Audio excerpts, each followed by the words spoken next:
यसमा कागती ठक्क चाहिँ आधी कागती टक्क निचोर्ने, सर्लक्क कागती निचोर्ने, अनि त्यसपछि सरर निचोर्ने। आज म तपाईहरुलाई यो मोरिङ्गा अथवा सेजन अथवा शीतल चिनी विभिन्न नामले चिनिन्छ, इंग्लिशमा चाहिँ ड्रमस्टिक भनेर चिनिन्छ। यसको हामीसँग पाउडर फर्ममा पनि छ, क्याप्सुल फर्ममा पनि छ, लिफ फर्ममा पनि छ। यो लिफको बारेमा बताउन गइराखेको छु है। एक नम्बर यसको फाइदा कतिलाई त जानकारी होला, कतिलाई नहुन सक्छ है, जानकारी भए पनि बिर्सेको हुन सक्छ। त्यसैले गर्दाखेरि म तपाईहरुलाई जानकारी गराउन चाहे। एक नम्बरमा यसको फाइदा भनेको एक नम्बर भन्ने भने लिभरको समस्यामा एकदम राम्रो। कसैले लिभर समस्या छ भने सम्पर्क गर्नुभयो हुन्छ। अर्को छ के फाइदा गर्छ भन्दाखेरि हेमोग्लोबिनको समस्या छ। धेरै दिदीबहिनीहरूले हेमोग्लोबिनको समस्या बोकेर 8 point 7 point maximum 10 point haemoglobin बोकेर हिँडिराख्नु भएको दिदीबहिनीहरू हुन्छ। हुनुपर्ने चाहिँ 12 देखि 15 16 सम्म हुनुपर्ने हो, त्यति त पाइँदैन अहिले। त्यसैले गर्दाखेरि हेमोग्लोबिन चाहिँ आइरनको कमीले गर्दाखेरि हुने हो। तर आइरन पर्याप्त मात्रामा प्रचुर मात्रामा पाउने भएको हुनाले यो इम्युनियाको समस्यालाई पनि एकदमै राम्रो गर्छ। त्यस्तो समस्या छ भने पनि सम्पर्क गर्न सक्नुहुन्छ। अनि अर्को हाई कोलेस्ट्रोल छ भने पनि सम्पर्क गर्न सक्नुहुन्छ। अहिले धेरैलाई कोलेस्ट्रोल छ है। र अर्को चाहिँ हेयर फलको समस्या छ भने हेयर फललाई पनि एकदमै राम्रो काम गर्छ। अर्को चाहिँ डाइजेसन समस्या छ, इन्डाइजेसनको समस्या छ भने पनि तपाईले सम्पर्क गर्न सक्नुहुन्छ। र अर्को ब्याड सुगर लेभल अथवा चाहिँ सुगर धेरै मानिसहरूलाई सुगर भइराखेको छ, प्री डायबिटिकलाई त एकदम राम्रो हुने नै भयो। यदि तपाईसँग औषधि नै चलिराखेको छ भने सँगसँगै खानु मिल्छ है। त्यसैले तपाईले त्यसको निम्ति पनि सम्पर्क गर्न सक्नुहुन्छ।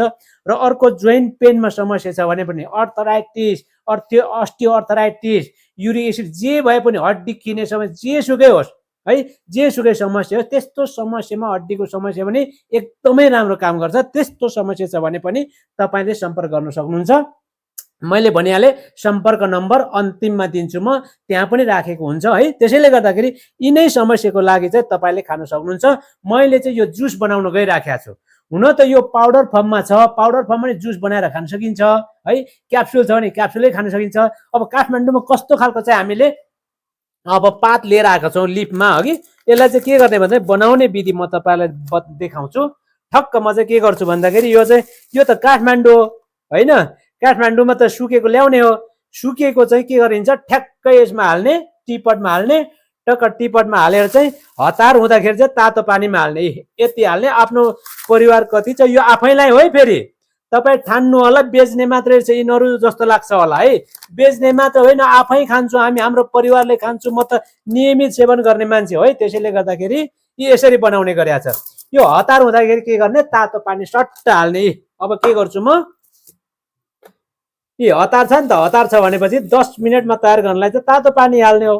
ठक्क तातो पानी हाल्ने, अनि 10 मिनट जति वेट गर्ने, के काम गर्ने। अनि त्यसपछि भिज्छ, भिजेपछि 10 मिनट 15 मिनट है भित्रमा भिजिहाल्छ। त्यो भिजेपछि के गर्ने, सट्ट लगेर चाहिँ उहाँ होइन मिक्सचरमा हरररल चाहिँ हालिदिने। अनि त्यसपछि जुस बन्छ अनि आफ्नो इच्छा अनुसारले खान सकिन्छ। ल अब के गर्ने भन्दाखेरि टक्क यहाँबाट निकालेर, अब यो त थाहा भइहाल्छ तैपनि, अब हामीसँग त अलरेडी हनी छँदैछ, यलम्बर हनी अलरेडी छँदैछ। हामी त मौरी पालक कृषक पनि हो है। त्यसैले गर्दाखेरि हनी छँदैछ। ल हनी पनि आफ्नो इच्छा अनुसार राख्ने, टक्क 1 चम्चा अघि। अनि त्यसपछि अब घोलेको हामीसँग मोरिङ्गा छ, सरर मोरिङ्गा। यो चाहिँ लिफ हुँदाखेरि है, अब पाउडर हो भने यसो गरी राख्नु परेन, यसरी यति 1 गिलास भयो भने बिहान 1 गिलास खाने, बेलुका 1 गिलास है। त्यति खाने हो भने हामीलाई आवश्यक जे जस्तो समस्या छ त्यो समस्या समाधान पनि हुने भयो।